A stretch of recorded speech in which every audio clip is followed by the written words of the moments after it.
News 18 Bangla. রামলালার প্রাণ প্রতিষ্ঠা ঘিরে সেজে উঠেছে অযোধ্যা নগরী। অযোধ্যার ছবি তুলে ধরেছেন আমাদের প্রতিনিধি সোমরাজ বন্দ্যোপাধ্যায়।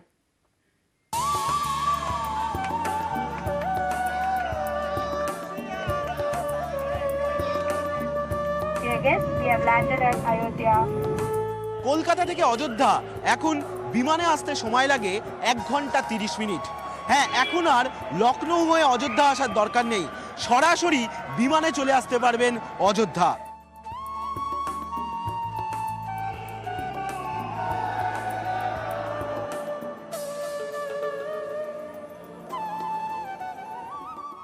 অযোধ্যা বিমানবন্দর থেকে রাম মন্দিরের দূরত্ব 9 কিলোমিটার। আপনারা যদি গাড়িতে যান তাহলে রাম মন্দির যেতে সময় লাগবে অযোধ্যা বিমানবন্দর থেকে 35 থেকে 40 মিনিট।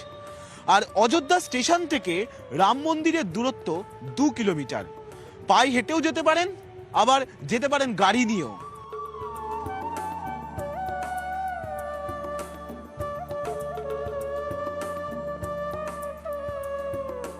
অযোধ্যা বিমানবন্দর কিংবা লখনৌ যে কোনো জায়গা থেকেই যখন রাম মন্দিরে এসে পৌঁছাবেন তার আগেই সূর্যদেবের গেট প্রস্তুত থাকবে আপনাদেরকে স্বাগত জানানোর জন্য। গত 2.5 মাস ধরে রাম মন্দিরে ঢোকার আগেই এই সূর্যদেবের গেট প্রস্তুত করে যাচ্ছেন লখনৌ থেকে আসা 20 থেকে 25 জনের শ্রমিকদের একটি দল। जिस तरीके से वो सूर्यदेव बने हुए हैं उसी तरीके से उसी मॉडल में ये गेट पिलर भी बनाया जा रहा है। এই যে সূর্যদেবের গেট, এই গেটই আপনারা যারা রাম মন্দিরে আসবেন, যারা অযোধ্যা নগরীতে ঢুকবেন তাদেরকে স্বাগত জানাবে।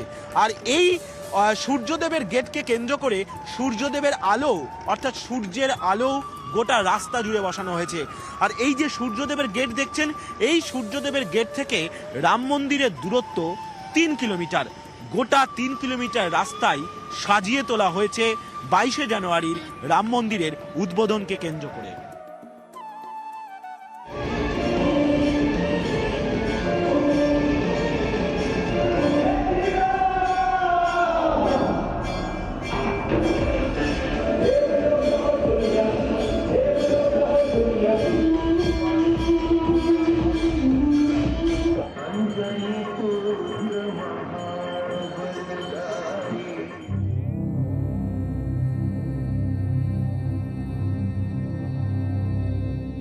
কোটি কোটি টাকা ব্যয় এইভাবেই সরজ নদীর 2 পার্কে সাজানো হয়েছে।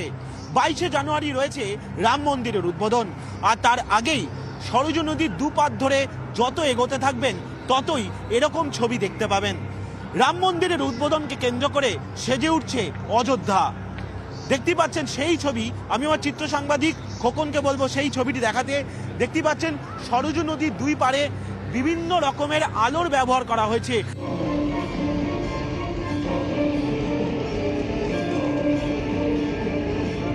আর সেই আলোকে ব্যবহার করে সরজ নদীর 2 পার্কে ঠিক এভাবেই সাজিয়ে তোলা হয়েছে। রাম মন্দির উদ্বোধনকে কেন্দ্র করে এভাবেই সেজে উঠছে অযোধ্যার সরজ নদীর 2 পার। ক্যামেরায় খোকন দাসের সঙ্গে সোমরাজ বন্দ্যোপাধ্যায়, নিউজ 18 বাংলা, অযোধ্যা, উত্তরপ্রদেশ।